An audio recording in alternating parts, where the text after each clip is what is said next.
नमस्कार साथियों, स्वागत है आपका हमारे चैनल में। वीडियो शुरू होने से पहले चैनल को सब्सक्राइब कर लें और ऑल आइकन को दबा दें ताकि सभी वीडियो का नोटिफिकेशन आपको मिलता रहे। नमस्कार।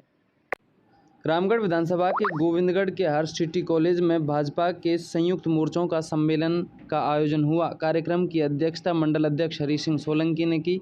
वहीं भाजपा नेता सुखवंत सिंह ने कार्यकर्ताओं को संबोधित करते हुए इस बार कांग्रेस की सरकार को उखाड़ फेंकने का संकल्प लिया। साथ में कार्यकर्ताओं को मोदी सरकार की योजनाओं के बारे में जानकारी दी। नमस्कार, आप देख रहे हैं खबर भारत 24 और मैं हूं देव खटाना। इस समय हम हैं गोविंदगढ़ के हर सिटी कॉलेज में। यहां पर भाजपा का सभी मोर्चों का रामगढ़ विधानसभा का संयुक्त सम्मेलन था। वरिष्ठ कार्यकर्ताओं का जो सम्मेलन था वो हुआ है। आज सभी मोर्चों का सम्मेलन यहां पर जो समाप्त हुआ है। थोड़ी देर पहले ये सम्मेलन समाप्त हुआ है। हम भाजपा कार्यकर्ता हैं, उनसे जानेंगे। भाजपा जो प्रत्याशी हैं सुखवंत जी, उनसे जानेंगे कि इस तरह का सम्मेलन है, क्योंकि भाजपा 9 साल बेमिसाल जो अब तक भाजपा का कार्यकाल रहा है, इसके 9 साल बेमिसाल के रूप में मना रही है। कैसे प्रोग्राम जो ये रहा है संयुक्त मोर्चों को, क्या प्रोग्राम रहा है, हम सारी चीजें जानेंगे। सर, ये संयुक्त मोर्चों को प्रोग्राम था, कौन कौन से मोर्चे इसमें शामिल रहे और क्या बातें हुई मीटिंग में? भारतीय जनता पार्टी पूरे देश में महाजन संपर्क अभियान चला रही है। मोदी सरकार के 9 वर्ष पूरे हुए हैं।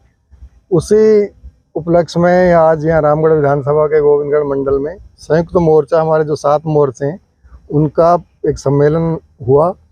उस सम्मेलन के तहत यहाँ सारे लोग, पूरे विधानसभा के सभी मंडल अध्यक्ष, सभी दायित्ववान कार्यकर्ता, बूथ अध्यक्ष, मोर्चों के पदाधिकारी सभी यहाँ इकट्ठे हुए और एक बहुत ही सौहार्दपूर्ण वातावरण में ये सम्मेलन संपन्न हुआ। सबने मोदी जी के कार्यकाल की जो योजना है उनके बारे में बताया। सर, एक जो कांग्रेस है वो ये कहती है कि पहले क्या नहीं था, क्योंकि पहले बहुत गरीब हुआ करता था देश। ऐसा 9 साल में भाजपा ने क्या कर दिया कि जो पहले नहीं था 70 सालों में, जो नहीं हो पाया? भाई देखो, जो सीट पे रहता है कुछ ना कुछ तो करता ही है। रूटीन का पैसा आता है, रूटीन की योजनाएं बनती हैं, सरकारी अधिकारी योजनाएं बनाते हैं, इम्प्लीमेंट भी होती हैं। लेकिन जो मोदी जी ने विशेष किया वो ये किया, अब जो हाईवेज बन रहे हैं, एम्स बन रहे हैं, IIT बन रही है, IIM बन रहे हैं, नमामि गंगे एक प्रोजेक्ट पे काम हुआ है, बेटी पढ़ाओ बेटी बचाओ में अब जो हमारा रेशो था महिलाओं का कम था, उसको वो बराबर लेके आए हैं। 3 तलाक जो मुस्लिम महिलाएं परेशान हुआ करती थी, उसको उन्होंने लागू करके मुस्लिम महिलाओं को सम्मान दिया है। राम मंदिर का निर्माण हुआ है, 370 हटी है। तो ऐसे अनगिनत योजनाएं हैं, वो कांग्रेस नहीं कर पाई। वो गरीबी हटाओ का एक नारा दे के सिर्फ कागजों में नारा और लेना देना कुछ नहीं। मोदी जी ने वास्तव में जो गरीब व्यक्ति है, अंतिम पंक्ति पर खड़ा है, उसके लिए काम किया है और सारी योजनाएं पब्लिक की बेहतरी के लिए हैं और उनके जो मान सम्मान के लिए। अब 2023 में एक चुनौती आपके सामने है, क्योंकि 2023 में विधानसभा का चुनाव है, 2024 में फिर लोकसभा का चुनाव है। किस तरह से मानते हैं, किस तरह की ये चुनौती है? क्योंकि कांग्रेस कहती है कि हमने इतना कोई ऐसा काम ही नहीं है जो छोड़ा हो भारतीय जनता पार्टी या किसी भी पार्टी के लिए करवाने के लिए, और उन योजनाओं और उन कामों के दम पर वो कहते हैं कि हम दोबारा सरकार रिपीट करेंगे। कैसी चुनौती मानते हैं आप, क्या मानते हैं? काम वाकई कराएं या नहीं कराएं? सभी पार्टियां अपने अपना गुणगान करती हैं, लेकिन जो पब्लिक क्या कहती है, पब्लिक का व्यूज क्या है, सरकारी कर्मचारियों को क्या है, अधिकारियों को क्या है, और जो कुछ लोग निष्पक्ष होते हैं उनका क्या है, उनके हिसाब से कांग्रेस इस समय बिल्कुल ज़्यादा से ज़्यादा 50 सीटों के आसपास सिमट रही है। और जो सूत्रों के हिसाब से जानकारी आई है, इंटेलिजेंसी की रिपोर्ट के आधार पर भी 58 सीटें कांग्रेस की आ रही हैं। तो पूरा ये माहौल बीजेपी का बन चुका है। अब ये आरोप लगाते हैं कि बीजेपी में गुटबाजी है, जबकि गुटबाजी तो ये खुद कर रहे हैं, दोनों कुर्सी के चक्कर में लड़के। बीजेपी में कोई गुटबाजी ना पहले कभी थी ना आगे रहेगी। सभी एकजुट होकर चुनाव लड़ेंगे और सरकार बनाएंगे।